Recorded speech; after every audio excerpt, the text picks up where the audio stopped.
Hello and welcome to the 40-Year-Old Vegan, the show that helps you stay leaner, cleaner, and greener in the second half of life. I'm Sandra Solani, the 58-year-old vegan, cookbook co-author, and your host. When I was 22 years old, I went to my family doctor and was diagnosed with a serious health condition. He gave me 4 medications and this nutritional advice: don't eat any fresh fruits or vegetables. I learned back then not to trust my doctor for dietary information, but lucky for me and for everyone, there are people like our next guest, people who dedicate their careers and their lives to teaching us how to thrive with healthy nutrition.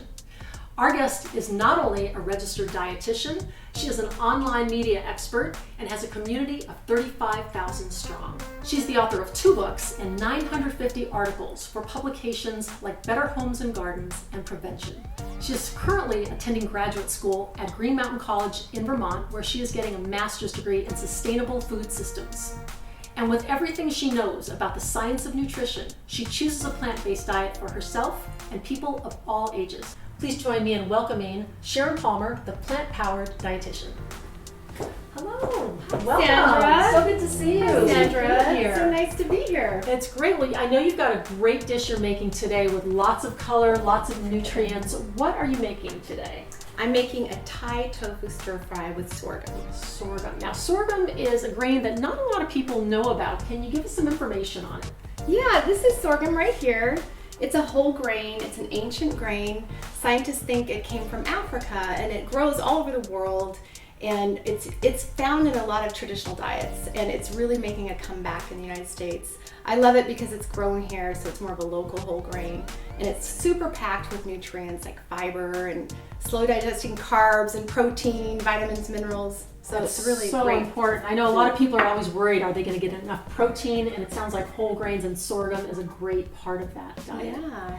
And you've got a very nifty little gadget here too. That is probably something most people don't have in their kitchen. What is that all about? So this is my tofu press, which I love to use when I'm cooking with tofu. Tofu comes with a lot of water in the package, and if you want to get rid of that water and really let that tofu absorb some of the flavors in your dish, you can put that tofu in your tofu press, tighten the lid, it squeezes out all the extra liquid so that it can really take on those flavors of your dishes.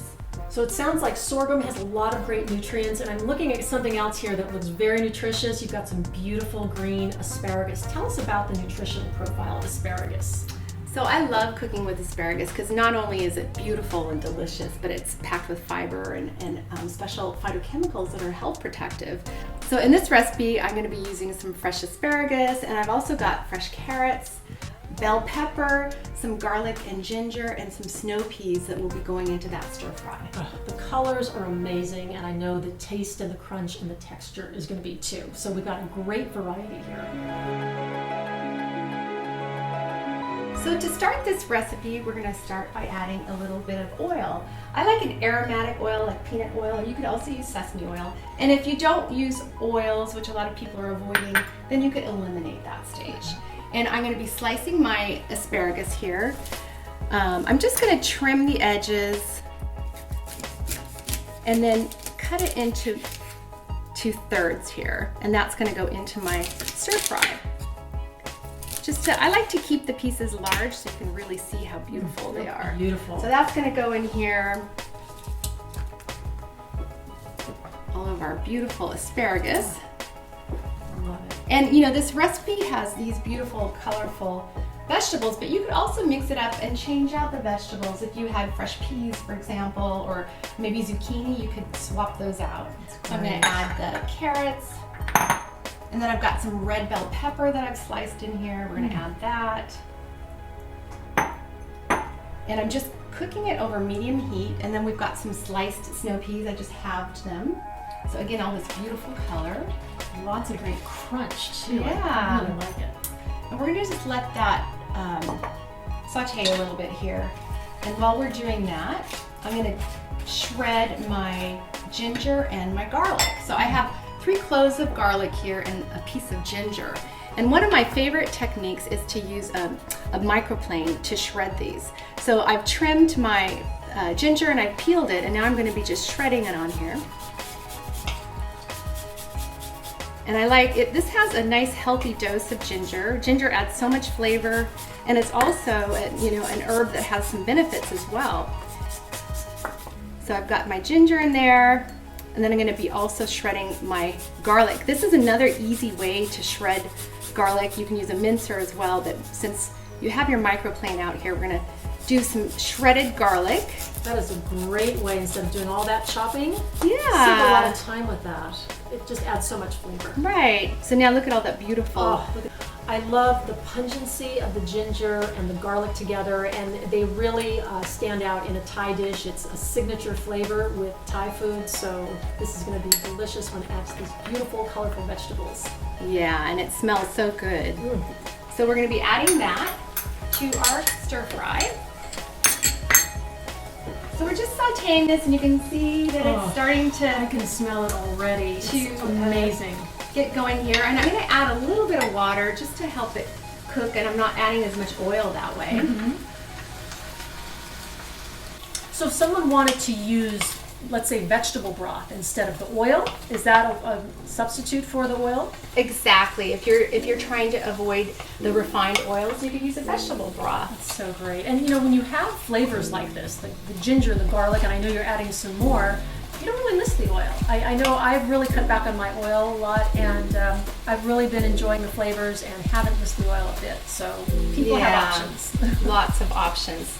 So now while this is cooking, I'm going to make my Thai sauce. So right now I'm sauteing this, and I have it on medium heat. And while this is sauteing, I'm going to come over here and make my Thai sauce. So we've got some coconut milk here. This is the light coconut milk. So we're going to add that. It's 1 cup. And if you want the full recipe, you can find it on my website at SharonPalmer.com. We've got so many recipes. Yeah. I love it. We've got some Thai curry paste. This is a really great ingredient for this dish. And then we've got peanut butter. This is a 1/3 cup of creamy peanut butter, because the creamy really adds that kind of nice texture that we're looking for in this recipe. And then I have a little bit of sorghum syrup. Now you could also use maple syrup. It's just a nice little natural sweetener, just a little bit. I love that how you're using sorghum in 2 different ways. You've got the syrup and you've got the grain. So that's really a nice touch. And here we've got reduced sodium soy sauce. Oh, great. So I'm adding that. And then 1 teaspoon of cornstarch. That's going to make this nice and thick. So we're just going to stir this together to make this sauce. It doesn't have to be completely, perfectly cohesive, because when you're cooking it, it's going to get all nice and melty in there. Oh, so, the smell is amazing. We're also going to add our tofu here. And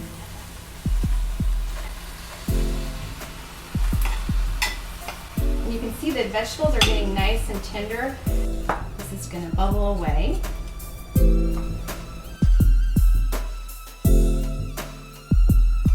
So you're going to serve the veggies on a bed of sorghum, and that seems like it's going to be a very filling dish, very satisfying, and you're not going to be hungry for a while. Exactly. This is full of fiber, which we know makes us feel satiated, makes us feel full. And then you've got the fiber from the vegetables. This is really a one-dish meal, and you can see how quickly I'm making it too. So you've got something that can feed a family, and then you have leftovers the next day. That's perfect. I'd love to bring that for lunch the next day. That's something you look forward to when you have a great meal and you know you're going to have some leftovers the next day to bring to work or school. Right.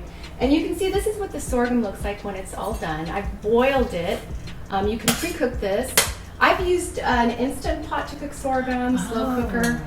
So basically you can use this as a base for your stir fries or curry dishes. I also like to use it for a porridge instead of oatmeal. Oh, that's great. So I have some whole grain sorghum that I've cooked up here, and you can see what it looks like when it's all done.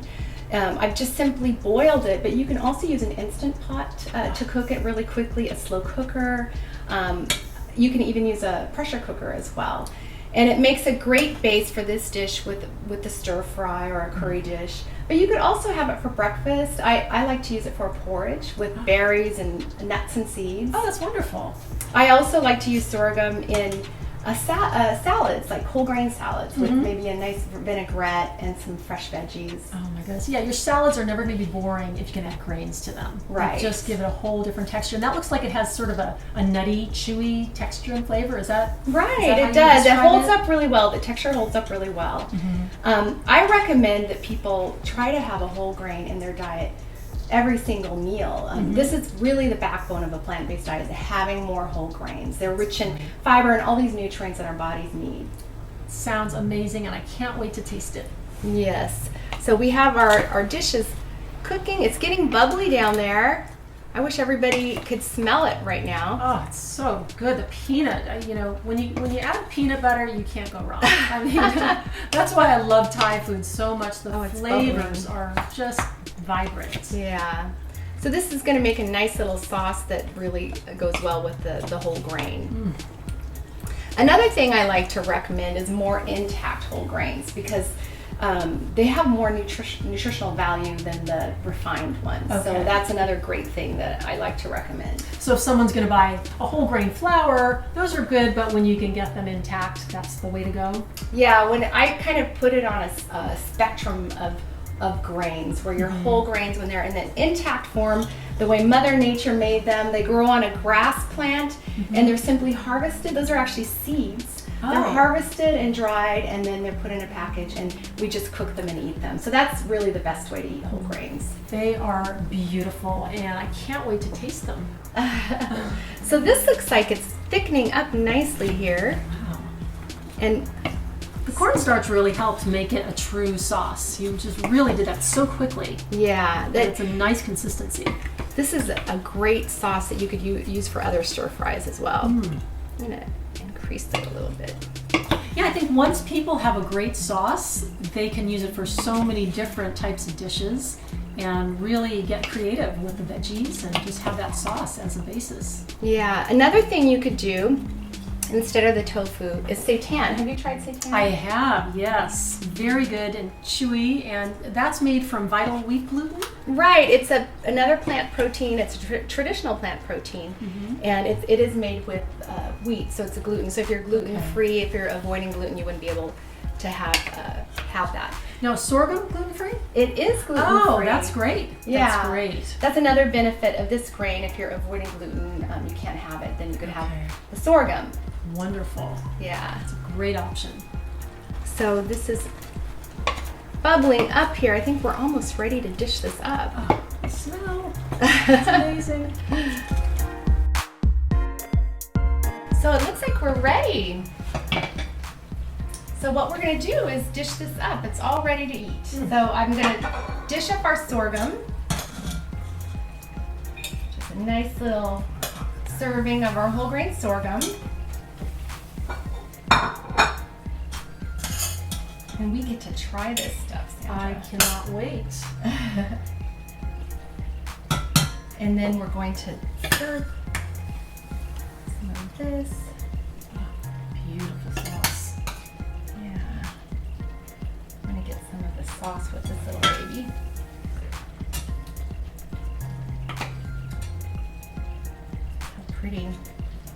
And this is another thing you can do with this dish, is do meal prep. Have you been trying meal prep? I have. It seems like that's a big trend these days. Everyone's doing their meal prep and making a week's worth of meals in advance, and this would be perfect for something like that. So you could make this whole thing up and have 4 meals for the week and just heat it up once you get to work. And you know what? I'm okay eating the same thing every day. I really if I like something, I'll eat it every single day of the week. So I know this is something that I will have. So here it is.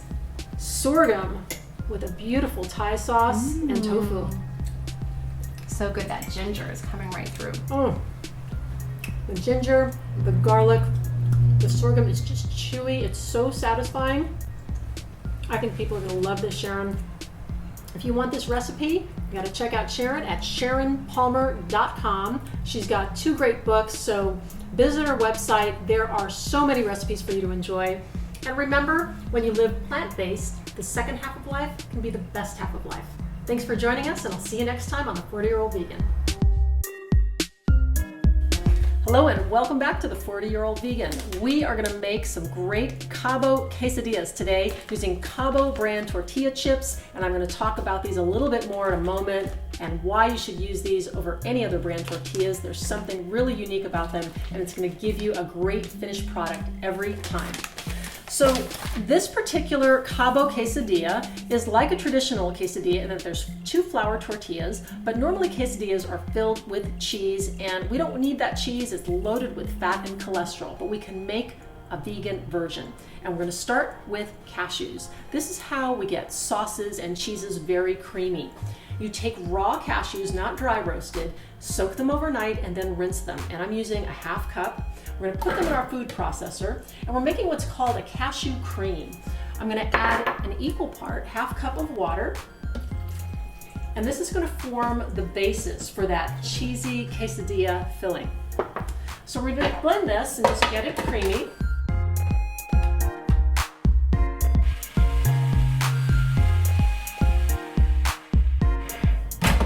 You can already see that creamy base starting to form.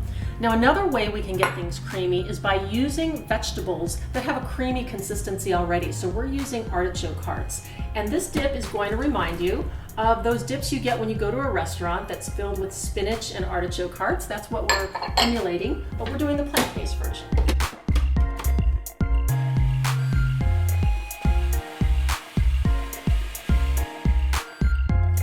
Starting to thicken up a little bit with those artichoke hearts. Now we're going to add some spinach, and all you do is take half cup of spinach and you're going to drain all the water out of it. I use frozen spinach. I run some water over it to thaw it out, and then I squeeze it out and make sure that it's just dry and doesn't have any water in it. We're also adding 2 cloves of garlic. It's going to give it a lot of flavor. 1 tablespoon of lemon juice, and it's going to give it that tanginess that you get with cheese. So that's how we emulate dairy cheeses without the dairy. I'm using 1 teaspoon of salt, and this is Snowflake brand salt from Mount Cecilia.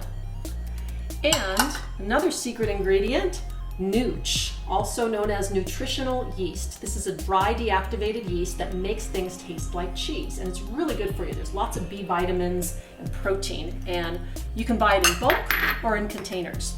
So we're going to add this and continue to mix.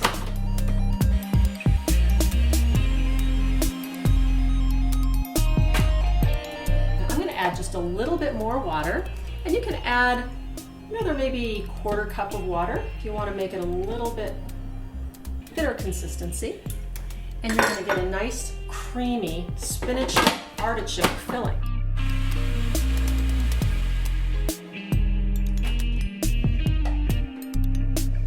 You can smell the garlic, you can smell the cheese, and that nutritional yeast has sort of a Parmesan cheese smell and flavor.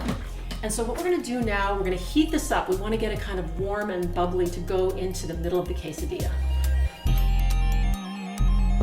I want to talk to you a little bit about Cabo chip brand tortillas. This is like nothing else you've tried before because these are partially cooked. So you don't find them with the traditional tortillas. You find them in the dairy section.